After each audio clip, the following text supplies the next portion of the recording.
Hi guys, Jess FPL here, welcome back to another video. So in this video, we'll be talking you guys through the Gw9 Team Selection, and after a really long international break, FPL is returning this week, Premier League is returning this week, so that's something to look forward to. And without further ado, let me talk you guys through my plans for the future game weeks from game week 10 and my game week 8 points total and how did I do in game week 8 and my Gw9 Team Selection and my transfer plan. So a lot to talk about, let's jump right into it.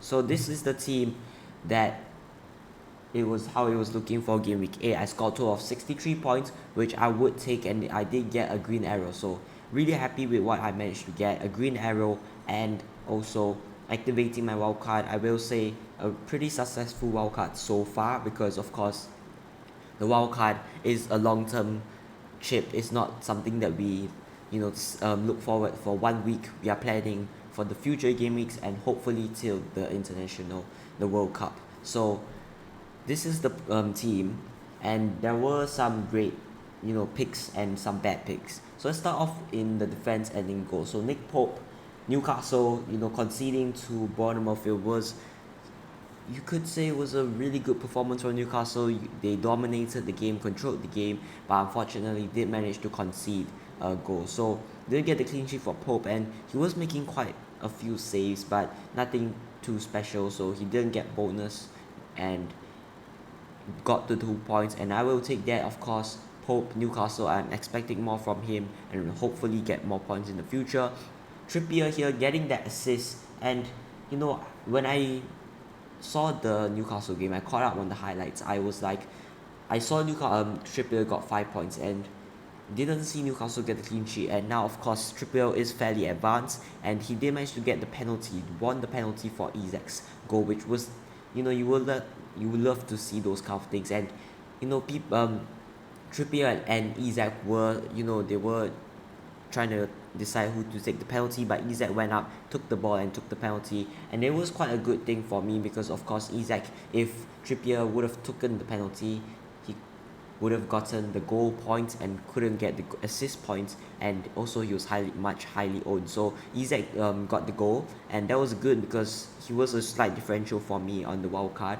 And then Trippier, that handball, whatever you want to say about it, I just think it was a great performance overall from Newcastle, and really unlucky not to score more. So happy with Trippier, get the 5 points, and his ownership has gone up since then. So next we have Kufau. Now I did go for Kufau because looking at West Ham's fixtures, they were quite decent until the World Cup, and of course they played Everton, which it was a really tight game, and Everton did score, West Ham did lose the game, and it was 1 goal. It was a narrow game. It was a very boring game. It was a low tempo game. Both teams didn't really want to attack, and Kufau, he started the game and Emerson didn't start. So if I didn't went for Kufau, I probably would have went for Walker Peters, who did lose to Aston Villa, and either Walker Peters or Emerson, and Emerson didn't start, so it was good to have Kufau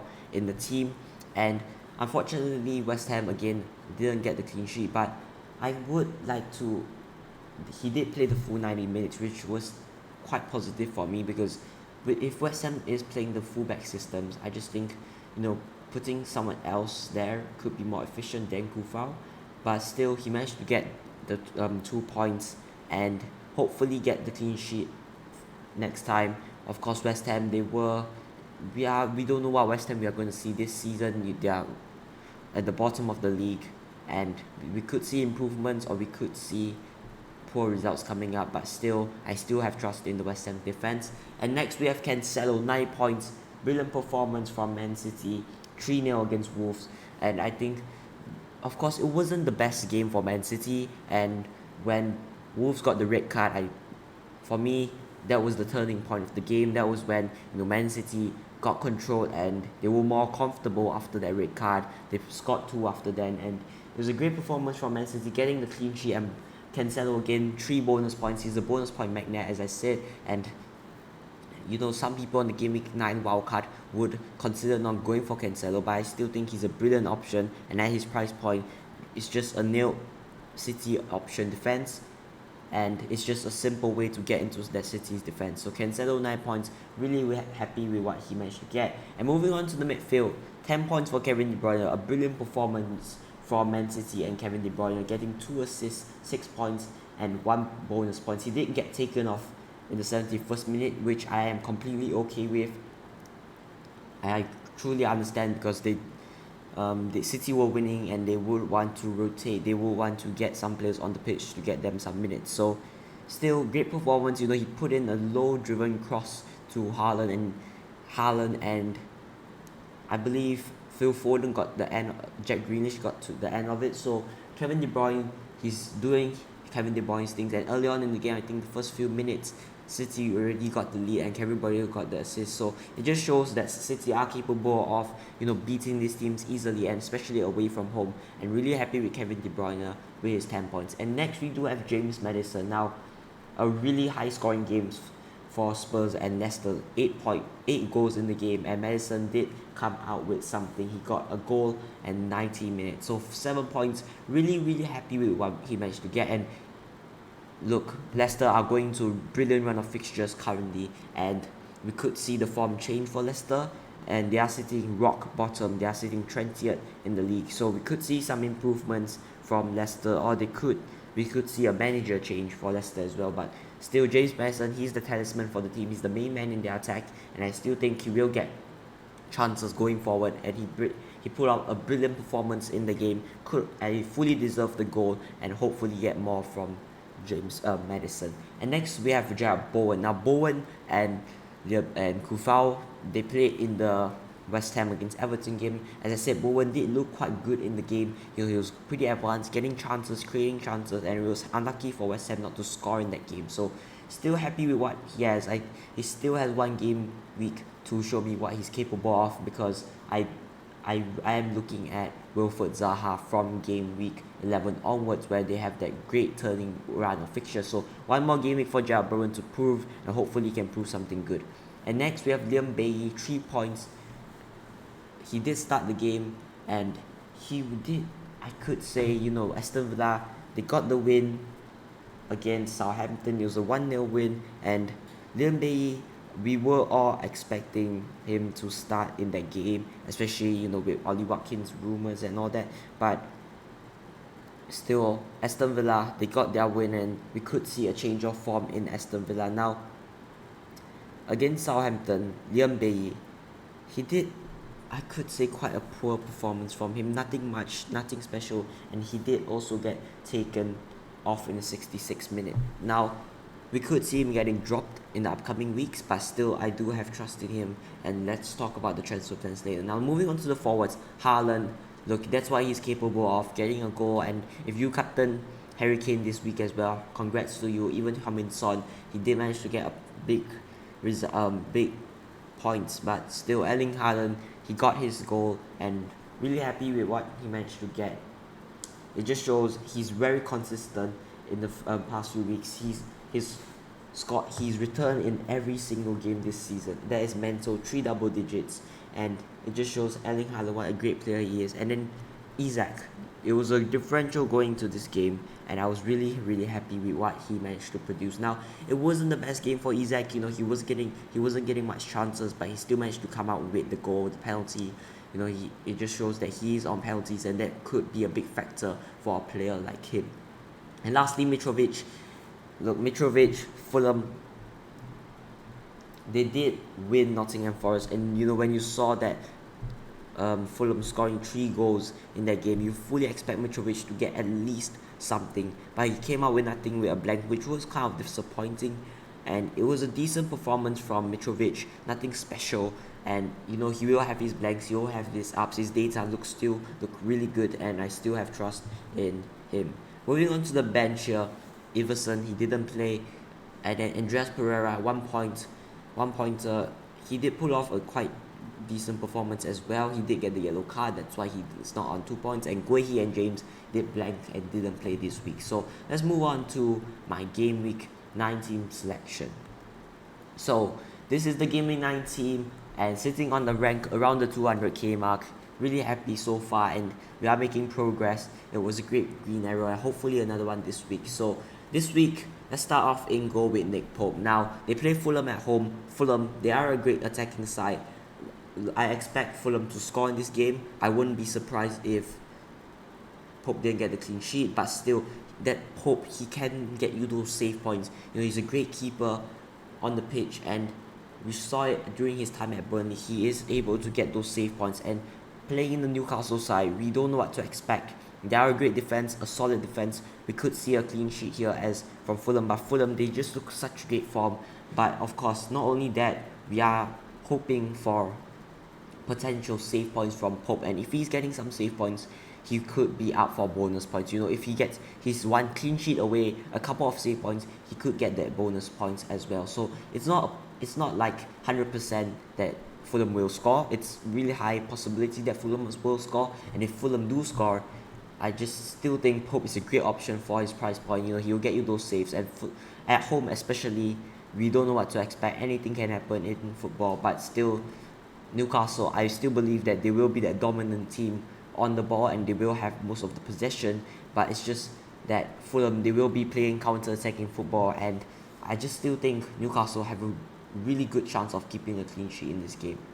Moving on to the defense, we do have Trippier here. Now, again, that's why I said with Pope, I still expect Newcastle to concede, but chances of that happening is really high. So not only that, for Trippier, you can expect attacking returns because his underlying data is really good going forward. He's creating chances, and not only that, he has great chance of getting goals and assists, and that's another source of points from Trippier because we know what he's capable of. Those set pieces, he's very dangerous, especially there. And Newcastle, we saw that game against Bournemouth, they were very dominant on the ball, keeping possession and being that strong team, and certainly we could see that against Fulham. Fulham are not a good team defensively. Yes, they are a good team going forward, but defensively they have been really poor this season. They have been conceding goals here and there, and I wouldn't be surprised if Newcastle can put some goals past, and Kevin Trippier would get on the score sheet because he's so dangerous up front. He's crossing, he's creating chances, and for me, Trippier, he's just a great option for value at his price point, 5.4 mil. I fully expect to get him to get something, especially against a weak Fulham defense. Next is Kufau. Now, Kufau does play Wolves, and Wolves, not special side this year. They are decent defensively, and going forward, they have been really poor this year. They haven't scored much goals this year, Wolves, and it just shows that Wolves have been a really poor attack this season, and certainly I do expect West Ham to keep the clean sheet because Wolves at home is just a great fixture. On paper you expect the stronger team, which is West Ham, to get the clean sheet, and I also expect that Wolves, they have only scored 2 goals this season, and that is really surprising for a team like Wolves because Wolves, we all expected, we all thought of that team that will be the great attacking team, but this year it's different. They struggled to score goals up front, and we could see them continue scoring goals up front. So currently I have Kufau, and no plans to sell him because at his price point, 4.4 mil, I expect big things from him during this game, and going forward as well. His attacking data isn't the greatest, but certainly has some potential to get attacking returns if West Ham are playing a fullback system. So I'm starting him this week because I expect West Ham to keep the clean sheet, and I just think it's more, if there's a time to get a clean sheet, it's now this week against Wolves, a poor attack, and hopefully he can get the clean sheet against Wolves. I fully expect a clean sheet here for Kufau. Next, we have Joao Cancelo. He plays Man United at home this week. Now, I have no plans to sell him currently. I could look forward to selling for Trent, but no plans to sell him this week, and especially against Man United, because the thing is with Man United, when they play these strong oppositions, they're often not good. They often don't want to hold possession, and they often just sit back and play on the counter, which City, they are a great team on the ball, and if City can get an early goal against United, we could see the momentum switching to City, and we saw it before in the Manchester derbies. City just completely trashing Man United. Of course, we could say this year is different, with Eric Ten Hag coming in, but still, United, their squad is the same, and they have made slight improvements, and I still expect City to score in this game. And if City are going forward, they are attacking and they're getting goals, Cancelo could be on the score sheet. And not only that, if Man City if Man United are playing counter-attacking football, the odds are that their chances of scoring is really low, especially a very solid defense like Man City. I still think there is a chance of a clean sheet and some attacking returns. So that's why I'm starting Joao Cancelo. If he gets one assist, he's up for a bonus point. So that is the thing with Joao Cancelo. He will get those bonus points, and he's just one attacking return away from those bonus points. A decent performance, he will get those bonus points. So I still think Joao Cancelo, he's great. And not only for the fixture, Man United, we still have to remember they are a very poor side defensively. They have improved slightly, but not overall. Their attack is still decent. And lastly, Reece James, he comes into the team against Crystal Palace. Now, Crystal Palace, they are a good side. For me, I think they are a really good side going forward. They have players like Wilfred Zaha, dangerous players on the wings that could cause Chelsea trouble. But still, we're under new manager Graham Potter against Salzburg. We did say Reece James play as a wing back, and he was really involved. He was really attacking, getting forward, and that is what we would like to see from a player like Reece James. And hopefully he can carry the great performance over to the Premier League, and I expect Chelsea to line up something similar, a three at the back with wing backs. And Graham Potter is a really good manager.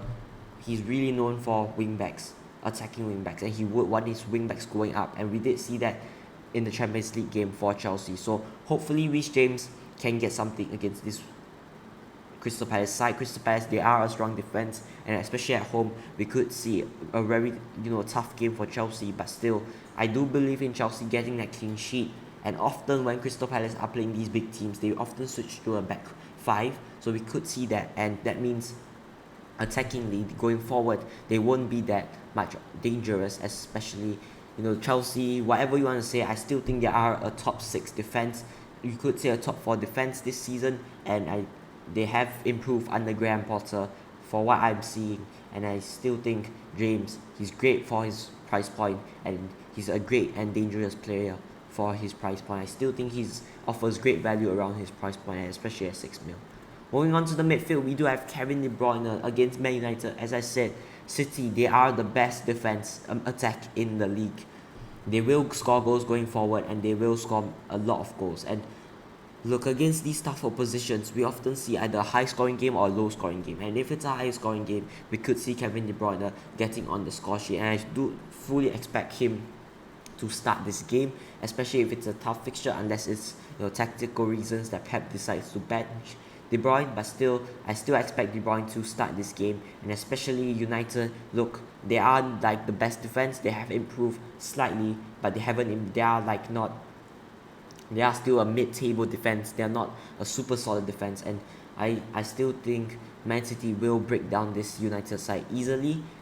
United will put up a fight, but I still expect City to win this game and hopefully score some goals. So De Bruyne, his data look brilliant, and we're adding Haaland in the team. Anything can happen. So De Bruyne, I'm still really happy with him. No plans to sell him currently, but in the future game week, we could look to switch him to Mohamed Salah. Next is James Madison. Now, he's in the team, and with a great fixture against Nottingham Forest, I just expect a lot of things, and possibly a captaincy shout for James Madison. Now, he's looked brilliant in the past few games, and now I know Leicester aren't getting onto a great start. I still think they are still quite a decent team going forward. They have scored goals, and James Madison, his underlying data is really good, has improved since the Spurs game, and with a great round of fixtures, we could see James Madison get a lot more out of those underlying data. So I still think James Madison is a great option. I still really like the look of him, and he has no plans to leave the team. He stays in the team, and I expect big things against Nottingham Forest. Next is Jarrod Bowen. Now, I did talk about the Wolves defense a bit just now, and look, Wolves have been slightly better defensively. They are not like the defense like last year. They are not that hard team to beat, and this year it's different. Wolves this year have looked quite poor defensively. They are not like the worst team defensively. They are a decent team, a mid-table defense, but not the team that we would say that it's a bad fixture. We will still be targeting a team like Wolves, and Jared Bowen, he's put off a great performance against Everton, and hopefully he can keep up that form against Wolves. And I still expect big things from Jared Bowen. I still believe he has that something in him to get attacking returns. And with West Ham making new signings, we could see a bit of rotation coming to the West Ham side, but I still think Bowen will be that starting 11, and I still think he will get minutes under West Ham. So Bowen against Wolves, a great fixture certainly on paper, and I still expect Bowen to get a lot out of this game, and especially against Wolves, this could be his last game week in my team, and possibly his last chance to show me what he's capable of. So hopefully it pays off, and again a slight differential for Jared Bowen as well. And to finish off the midfield, I have Liam Bailey against Leeds away. Now, I will talk more about my transfer plans later on, about who I'm bringing in and taking out. But currently, he stays in the team with Alexander Isak getting an injury in the international break. He comes into the team. Leeds, they are not the greatest defense, and we could see if Liam Bailey starts, we could see a great performance, and we could see Leeds, they are a really poor defense, and Liam Bailey, if he starts, he could offer that something special in his he's a really good player in him.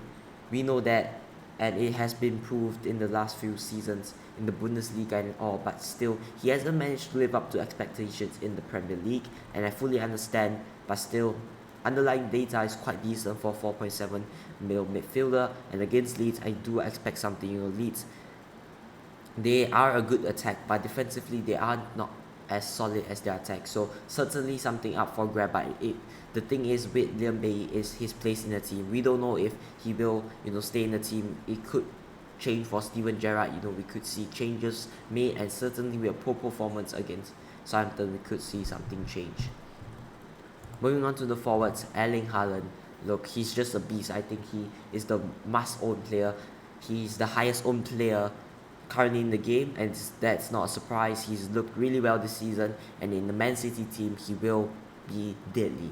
Against Man United, look, we saw in the Champions League, he's managed to get goals from just the weirdest angles, and he managed to get a goal against Dortmund. It was a great goal from him. He's like a machine. He can score from any ball coming in, any cross he will be able to finish that ball. So against Man United, I expect big things from Erling Haaland. Man United, certainly not a great defense, and certainly a team to target for Manchester City, especially playing at home at the Etihad. And lastly, Alexander Mitrovic. Newcastle away now, they are a strong defense, but with Mitrovic's underlying data, and again, as I said previously, Fulham would like to be the team to counter-attack, and if you have such a great finisher like Mitrovic that is so good on the counter-attack and has that great finishing ability, we could certainly see some goals from Alexander Mitrovic. So he stays in the team. His underlying data is brilliant, and for 6.9 mil, I still think he offers great value. Moving on to the bench, Iverson, great bench option, just in case Pope gets injured, but no plans to start him, especially as that fixture against Nottingham Forest is as tempting to start him. I still don't think his place in the team is secured, and with poor performances from Ward, we could see him come into the Leicester team, but currently he stays on the bench. Andreas Pereira, Newcastle at home. Look, if I want to start him over Liam Bailey because he is guaranteed to play every week, I could do, but currently he sits on my bench. And then Gw9, Chelsea at home, it's just not a great fixture. They could get that odd clean sheet, but there's no plans to start him, especially with great players in the team. And lastly, Alexander Isak, he's out for a few weeks. We know that it's confirmed, and I could look to move him on, as there's a lot of money to be putting on my bench. So let's talk you guys through my transfer plans. Captaincy real quick is not a no-brainer. Haaland gets the captaincy. Vice captains on James Madison, just in case I'm feeling a bit differential, a bit panty to go for James Madison captaincy. A bit risky, but still I just think Haaland is a great captaincy shout, and arguably the best captaincy in the game currently. So the transfer plan this week is to bring out Isaac and to bring in Dominic Solanke. Now Brentford, they are not a good defense certainly, but it's quite a mid-table defense. As I said, they are a decent defense, and Bournemouth Solanke, he's guaranteed to play 90 minutes every week. His space in the team is nailed on, and he's also on penalties. And for 5.7 mil, you're getting the main man for Bournemouth. I could see some value there and could see some points for him. So this is how the team would look if I did the transfer, but I could certainly roll the transfer and wait next week to see what I want to do with it. Of course, with 2 transfers, it's better to just change the structure of my team. But currently, this is the transfer plan, and Solanke, has nothing special underlying data, but still with a great round of fixtures, we could see the underlying data improving, and it's certainly a risk to take, especially with a player from Bournemouth. Bournemouth, arguably, you could say the worst team on paper in the Premier League this season. So this is the team for Game Week 9. Hope you guys enjoyed this video, and good luck for Game Week 9, and I'll see you guys in the next one.